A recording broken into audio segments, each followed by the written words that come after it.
Medchal zone DCP Koti Reddy Suraram PS ను తనిఖీలు చేసి పోలీస్ స్టేషన్ నందు రికార్డ్స్ ను పరిశీలించారు. పోలీస్ స్టేషన్ నందు పెండింగ్ కేసుల గురించి సీఐను అడిగి తెలుసుకుని వాటిని త్వరగా పరిష్కరించాలని ఆదేశించారు. అనంతరం పోలీస్ స్టేషన్ నందు సిబ్బంది పనితీరును అడిగి తెలుసుకున్నారు. సురారం పిఎస్ ఆవరణలో డీసీపీ మరియు ఏసీపీలు మొక్కలు నాటారు. ఈ సందర్భంగా సురారం సీఐ సుధీర్ కృష్ణ తన పోలీస్ సిబ్బందితో డీసీపీకి గౌరవ వందనం చేశారు. డీసీపీ మీడియాతో మాట్లాడుతూ గత 4 సంవత్సరాలుగా క్రైమ్ కేసులు పెండింగ్ లో ఉన్నాయి. ఫిర్యాదులు స్టేషన్ పరిసరాలను పరిశీలించా. నెల క్రితం సురారం పిఎస్ కు వచ్చిన సిపి ఇచ్చిన ఆదేశాలు అమలవుతున్నాయా లేదా అని తెలుసుకున్నానని, సురారం పిఎస్ కేసులు సత్వరం పరిష్కరించడంలో అప్ టు ది మార్క్ ఉందని డీసీపీ అన్నారు. ఈ తనిఖీల్లో మేడ్చల్ డీసీపీ ఎస్ కోటిరెడ్డితో పాటు మేడ్చల్ ఏసీపీ శంకర్ రెడ్డి పాల్గొన్నారు.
సూరారం పోలీస్ స్టేషన్ ఇన్స్పెక్షన్లో భాగంగా ఇక్కడ రావడం జరిగింది.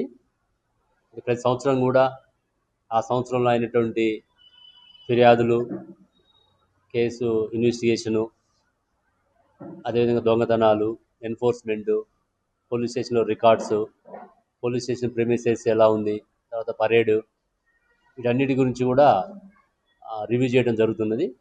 అందులో భాగంగా ఇక్కడ రావడం జరిగింది. ఇక్కడ కూడా రీసెంట్గా 1 మంత్ సిపి గారు వచ్చి 1 మంత్ అయినా సిపి సార్ కూడా ఈ పోలీస్ స్టేషన్ విజిట్ చేయడం జరిగింది. సార్ కూడా కొన్ని ఇన్స్ట్రక్షన్స్ ఇవ్వడం జరిగింది. అవి కూడా ఇంప్లిమెంట్ అవుతున్నాయా లేదా అనేది చూడటం. గత పాత కేసులు కూడా ఈ సంవత్సరం రిపోర్ట్ అయిన కేసులే కాకుండా గతంలో 2022, 23, 24 కూడా కొన్ని పెండింగ్ ఉంటుంటాయి. ఆ కేసెస్ కూడా ఇన్వెస్టిగేషన్ పూర్తి చేయడం, అదేవిధంగా కోర్టులో శిక్షలు పడే విధంగా చూడటం, వారెంట్స్ ఏమైనా పెండింగ్ ఉన్నాయా, సమ్మన్స్ పెండింగ్ ఉన్నాయా, ఇవన్నీ కూడా రివ్యూ చేయడం జరుగుతుంది. ఓవరాల్గా సూరారం పోలీస్ స్టేషన్ అయితే మంచి అప్ టు ద మార్కే ఉంటుంది. డైలీ కూడా మేము రివ్యూ చేస్తుంటాం. రోజువారీగా, నెలవారీగా కూడా చూస్తుంటాం. కాబట్టి మనకు ప్రతి పోలీస్ స్టేషన్లో ప్రోగ్రెస్ ఎలా ఉందనేది మనకి ఎప్పటికప్పుడు తెలుస్తుంది. రికార్డ్స్ కూడా అప్డేట్ ఉన్నాయా లేదనేది ఇన్స్పెక్షన్లో భాగంగా చూస్తుంటాం.